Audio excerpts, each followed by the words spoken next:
عبداللہ ابن عمر اور حضرت ابو ہریرہ رضی اللہ تعالیٰ عنہ روایت کرتے ہیں، کریم آقا علیہ الصلوۃ والسلام نے ارشاد فرمایا کہ جو بندہ اپنے کسی بھی مسلمان کے ساتھ تعاون اور اس کی حاجت روائی کے لیے چلتا ہے تو اللہ رب العزت اس کے لیے 5 سے 75,000 فرشتے مقرر کر دیتا ہے۔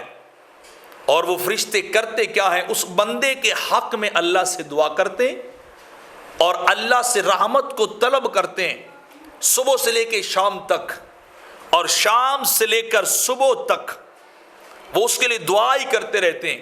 اللہ کی بارگاہ میں مالک تو اس کی حاجت کو پورا کر، تو اس کی مشکلات کو دور کر دے، میرے اللہ تو اس پہ کرم کر جو تیرے بندے کی حاجت پوری کرنے کے لیے چل رہا ہے، تیرے بندوں سے تعاون کر رہا ہے۔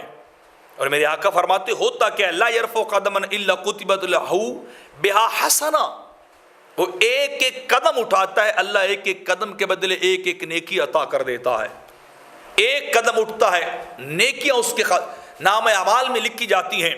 ولا يرفع قدما الا كتبت له بحسنہ ولا يضع قدما الا حتى الله عنه بها خطیہ، ہر اٹھنے والے قدم کے بدلے اللہ ایک ایک گناہ بھی ختم کرتا جاتا ہے، ایک ایک جرم بھی ختم کرتا جاتا ہے۔ ادھر نیکیاں عطا ہوتی ہیں، ادھر جرائم ختم ہوتے ہیں، ادھر درجات بلند ہوتے ہیں، ادھر گناہ ختم کر دی جاتے ہیں۔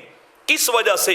مشافی حاجت اخی المسلم حتی یتمہ لہ، کہ وہ چلا تھا کس لیے؟ کسی غریب سے تعاون کرنے کے لیے، کسی مصیبت کے مارے کی مصیبت کو دور کرنے کے لیے، کسی دکھ کے اندر مبتلا شخص کے دکھ کو دور کرنے کے لیے وہ بندہ چلا۔